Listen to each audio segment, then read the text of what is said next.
മാസം തികയാതെ പ്രസവിച്ച മലയാളി നഴ്സിനും പിഞ്ചു കുഞ്ഞിനുമായി വിദഗ്ധ ചികിത്സയ്ക്കായി ചാർട്ടേഡ് ഫ്ലൈറ്റ് നെതർലാൻഡിലേക്ക് അയച്ചുകൊണ്ട് അയർലൻഡ് ഹോസ്പിറ്റൽ അധികൃതരും അയർലൻഡ് ഗവൺമെന്റും മാതൃകയായി. സ്വാഗതം പറഞ്ഞ് വെൽക്കം ടു ഐറിഷ് ടുഡേ പറയുമോ? Welcome to Irish today. ഒന്നുകൂടെ. Welcome to Irish today.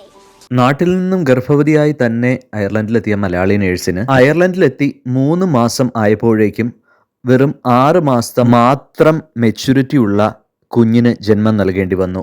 മികച്ച തീവ്ര പരിചരണ വിഭാഗമാണ് ഡബ്ലിനിലേതെങ്കിലും ഏറ്റവും മികച്ച ചികിത്സ നൽകി കുഞ്ഞിനെ രക്ഷിക്കണം എന്നുള്ള നിശ്ചയദാർഢ്യത്തോടെ ഹോസ്പിറ്റൽ അധികൃതരും അയർലൻഡ് ഗവൺമെന്റും മലയാളി യുവതിക്കും കുഞ്ഞിനും കൂടെ ഒരു നേഴ്സിനും പോകാനായി വേണ്ടി മാത്രം ICU സൗകര്യങ്ങളോട് കൂടിയ ഒരു ചാർട്ടേഡ് ഫ്ലൈറ്റ് തന്നെ നെതർലാൻഡിൽ നിന്നും റിക്വസ്റ്റ് ചെയ്തു വരുത്തുകയായിരുന്നു. വിദഗ്ധമായ ചികിത്സ ലഭിച്ചിട്ടും കുഞ്ഞിൻ്റെ ജീവൻ തിരിച്ചു കിട്ടിയില്ല എന്ന വലിയ വിഷമമുണ്ടെങ്കിലും അയർലൻഡ് ഗവൺമെൻറ്റും ഹോസ്പിറ്റൽ അധികൃതരും ഒക്കെ നൽകിയ അകമൊഴിഞ്ഞ ആ സ്നേഹത്തിനും ഉദാര മനസ്കതയ്ക്കും വളരെ നന്ദിയുള്ളവരായി അയർലൻഡ് മലയാളികളായ മാതാപിതാക്കൾ. 2 വർഷം മുമ്പ് നടന്ന ഈ സംഭവം നമ്മുടെ പ്രേക്ഷകരോട് പങ്കുവച്ചത് അയർലൻഡിലെ സോഷ്യൽ വെൽഫെയർ സിസ്റ്റത്തിൻ്റെ മികവിനെ ചൂണ്ടിക്കാണിക്കാനാണ്. ഈ മികവ് നിലനിൽക്കുമ്പോഴും അയർലൻഡിൽ ജോലി തേടിയെത്തുന്ന മലയാളികൾ, പഠിക്കാനായി എത്തുന്ന സ്റ്റുഡൻസ് എന്നിവർ ചില വെല്ലുവിളികളും നേരിടുന്നുണ്ട്. പിടിച്ചു നിർത്താനാവാത്ത വിധം ഉയരുന്ന വീട് വാടക നിരക്കും ജീവിത ചിലവുകളും 15 ലക്ഷം മുതൽ 30 ലക്ഷം രൂപ വരെ മുടക്കി പഠിക്കാനെത്തുന്ന സ്റ്റുഡൻസിൻ്റെ ആധിക്യവും അവർക്ക് പാർട്ട് ടൈം ജോലി ലഭിക്കാൻ വൈകുന്നതും പഠനശേഷം അവർക്ക് അർഹതപ്പെട്ട ജോലികൾ ലഭിക്കാനുള്ള വലിയ കാലതാമസവും ഒക്കെ തന്നെ മലയാളികൾ ഉൾപ്പെടുന്ന വിദേശികൾക്ക് ഒരു വലിയ പ്രതിസന്ധി തന്നെയാകുന്നു. ഇതൊക്കെ ശരിയാണെങ്കിലും ഹോസ്പിറ്റലൈസ്ഡായി ഒരു ചികിത്സ നേരിടേണ്ടി വന്നാൽ അത് തികച്ചും സൗജന്യമായി ലഭിക്കും എന്നത് ഒരു വലിയ കാര്യം തന്നെയാണ്. എൻ്റെ അടുത്ത സുഹൃത്തുക്കളായ 2 പേർക്ക് എമർജൻസി സർജറി വേണ്ടി വന്നപ്പോൾ തികച്ചും സൗജന്യമായി അയർലൻഡ് സർക്കാർ ചെയ്തു കൊടുത്തു. നാട്ടിലായിരുന്നെങ്കിൽ ലക്ഷങ്ങൾ മുടക്കേണ്ടി വരുമായിരുന്ന ഈ സർജറി വളരെ എമർജൻസിയായി അവരുടെ ലൈഫ് സേവ് ചെയ്യുന്ന വിധത്തിലാണ് ഇവിടെ ചെയ്തത്. സർജറിക്ക് ശേഷമുള്ള ഫോളോ അപ്സും സൗജന്യമായിരുന്നു. മികച്ച സൈക്കോളജിക്കൽ സപ്പോർട്ടും അവർക്ക് ലഭിച്ചു.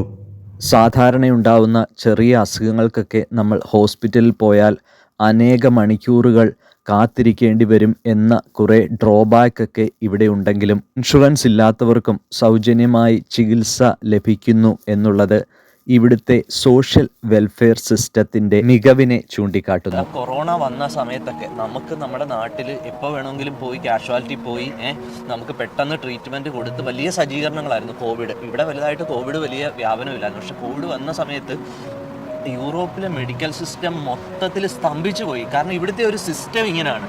ഈ സിസ്റ്റത്തിൽ കോവിഡായിട്ട് പെട്ടെന്ന് ട്രീറ്റ്മെൻറ്റ് വേണ്ടി വരുന്ന ആൾക്കാർ ഒഴുകി ഹോസ്പിറ്റലിലോട്ട് എത്തിയപ്പോഴത്തേക്ക് സ്തംഭിച്ചു പോയി. അങ്ങനെ ഒരു ഡ്രോബാക്ക് പറയുന്നുണ്ടെങ്കിൽ പോലും ഇതിനകത്ത് കുറച്ച് പോസിറ്റീവ് കാര്യങ്ങളോട് ഒരു പോസിറ്റീവ് പറഞ്ഞാൽ ഇവിടെ ചെസ്റ്റ് പെയിൻ ആയിട്ട് എപ്പോൾ ചെന്നാലും ഡയറക്റ്റ് എടുക്കും. ഓക്കെ, അതായത് നമുക്ക് എനിക്ക് തോന്നുന്നു നമുക്ക് എമർജൻസി ആയിട്ട് ഒരു നമ്പറിൽ ഗൂഗിളിലൊക്കെ തന്നെ അവൈലബിൾ ആണ്. ഇത് വിളിച്ചു കഴിഞ്ഞാൽ ആംബുലൻസ് വന്ന് എമർജൻസി ആണ് പിക്ക് ചെയ്തുകൊണ്ട് പോകും നമ്മളെ, അല്ലേ? പിക്ക് ചെയ്ത് പോകും. ഈവൻ ഈ ചെസ്റ്റ് പെയിൻ കേസ് കേട്ട് എങ്ങനെ വന്നാലും അവർ ഡിലേ ചെയ്യത്തില്ല. ഓക്കെ, ഒരിക്കലും ഡിലേ ചെയ്തില്ല. അവർക്ക് പേടിയാണ്. കാരണം ഹാർട്ടാണല്ലോ ഏറ്റവും ഇമ്പോർട്ടൻ്റ് കാര്യം. ചെറിയൊരു വേരിയേഷൻ വന്നാൽ അറ്റാക്ക് വരാം, നെക്സ്റ്റ് മൂവ്മെന്റിൽ മരിക്കാം. സോ ഞാൻ കേട്ടിരിക്കുന്നത് ഇവിടെ ഒരു ആൻജിയോപ്ലാസ്റ്റി അല്ലെങ്കിൽ വലിയ സർജറി, ഒരു ഹാർട്ടുമായിട്ട് റിലേറ്റഡ് ആയിട്ടുള്ള എന്ത് കേസ് വന്നാലും അവർ ചെസ്റ്റ് പെയിൻ എന്ന് പറഞ്ഞാൽ ഒരിക്കലും ഡിലേ ആക്കില്ല. ECG എടുത്തു, അടുത്ത എക്സാമിനേഷൻ ചെയ്തു, ആൻജിയോപ്ലാസ്റ്റിയോ ആൻജിയോഗ്രാമോ ചെയ്യാനുള്ളത് ഇമ്മീഡിയറ്റ് ആയിട്ട് പോയി ചെയ്യും. നമ്മളൊക്കെ മെഡിക്കൽ പ്രൊഫഷണൽസ് ആണ്. നമ്മളൊക്കെ നേഴ്സായിട്ടൊരു കാഷ്വാലിറ്റിയിലും എല്ലാ ഡിപ്പാർട്ട്മെൻറ്റിലും വർക്ക് ചെയ്തുകൊണ്ട് നമുക്കറിയാം. നമുക്ക് കാഷ്വാലിറ്റിയിലൊക്കെ ആർക്കും കയറി വരാം.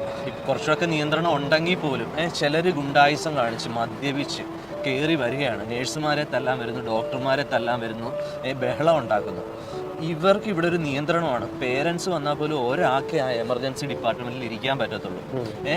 ക്ഷമ നമ്മൾ ഇവിടെ ഇരുന്ന് പഠിക്കും. ക്ഷമയുടെ നെല്ലിപ്പലക ഈ ട്രാഫിക്ക് തൊട്ട് നമ്മൾ ഈ ഹോസ്പിറ്റല് ഇവിടെ എല്ലാം പോകുമ്പോൾ നമ്മൾ വേറെ ഒന്നും നമുക്ക് പറയില്ല. കാരണം അവർക്ക് ഇവിടുത്തെ സിസ്റ്റം എന്ന് വെച്ചാൽ നമ്മൾ അവിടെ ഇരുന്നിട്ട് നമ്മൾ എത്ര അലമുറയിട്ട് പറഞ്ഞാൽ അവർക്ക് കുറച്ച് ക്രൈറ്റീരിയ ഉണ്ട്. അവർ ചില എല്ലാവരോടും നിന്ന് ഗ്രൂപ്പായിട്ട് ടീമായിട്ടാണ് വർക്ക് ചെയ്യുന്നത്. നമ്മുടെ വേറെ സിസ്റ്റം എന്ന് വെച്ചാൽ കഴിവതും നമ്മുടെ സ്വന്തം കാറിൽ ഹോസ്പിറ്റലിൽ പോകാൻ നോക്കരുത്. കാരണം നമ്മൾ ഈ ട്രാഫിക്കിൽ നമ്മൾ ഒരിക്കലും ചെല്ലില്ല. അതിനാണ് ഇവിടെ ഗവൺമെൻറ് ഫ്രീ ആംബുലൻസ് സർവീസ് വെച്ചിരിക്കുന്നത്. അവരെ വിളിക്കുക. അവർ പ്രത്യേകം പറഞ്ഞിട്ടുണ്ട് നമ്മുടെ സ്വന്തം കാറിൽ ഒരു കാരണവശാലും ആരെയും കൊണ്ടും വരരുത്. അവരെ വിളിച്ചാൽ അവർ വിത്തിൻ 10 to 15 മിനിറ്റ്സിനുള്ളിൽ അവർ വന്ന് നമ്മളെ പിക്ക് ചെയ്യും. അവർക്ക് സെപ്പറേറ്റ് വേ ഉണ്ട്. ഒരിക്കലും വഴി ബ്ലോക്ക് ആകും. നമ്മുടെ നാട്ടിലെ പോലെ ഒരിക്കലും ആരും ബ്ലോക്ക് ചെയ്യാനോ പിന്നെ ഈ ആംബുലൻസ് ഫ്രണ്ടിൽ കൂടെ വണ്ടി ഓടിച്ച് വഴി ഹോസ്പിറ്റൽ കാണിക്കേണ്ട ആവശ്യമൊന്നും ഇവിടെ ഇല്ല. അവർക്ക് കറക്റ്റ് റുട്ടീൻ അറിയാം. ഒരിക്കലും ചെയ്യുന്നതിനും എല്ലാവരും ചെയ്യുന്നതിനും മണ്ടത്തിനാണ്. പെട്ടെന്ന് അസുഖം വന്ന് ഉടനെ നമ്മുടെ കാറ് പെട്ടെ അതൊരിക്കലും നമ്മൾ ആ ആംബുലൻസ് എത്തുന്നതിന് മുമ്പ് നമ്മൾ ചെല്ലില്ല. അതുപോലെ സിഗ്നലാണ്. ആരും വഴിയും തരത്തില്ല. എത്ര ലൈറ്റ് ഹോൺ അടിച്ചിട്ട് ഒരു കാര്യമില്ല. അതുകൊണ്ട് കഴിവതും ഇവിടെയുള്ള ഗവൺമെൻറ്റിൻ്റെ പിന്നെ ഫെസിലിറ്റികൾ ഉപയോഗിക്കുക. ആംബുലൻസ് ഉണ്ടെങ്കിൽ ആംബുലൻസ് ഉപയോഗിച്ച് തന്നെ ഹോസ്പിറ്റലിൽ പോകാൻ ശ്രമിക്കുക. അതൊക്കെ ഒരു അഡ്വാൻറ്റേജാണ് ഇവിടുത്തെ ഗവൺമെൻറ്.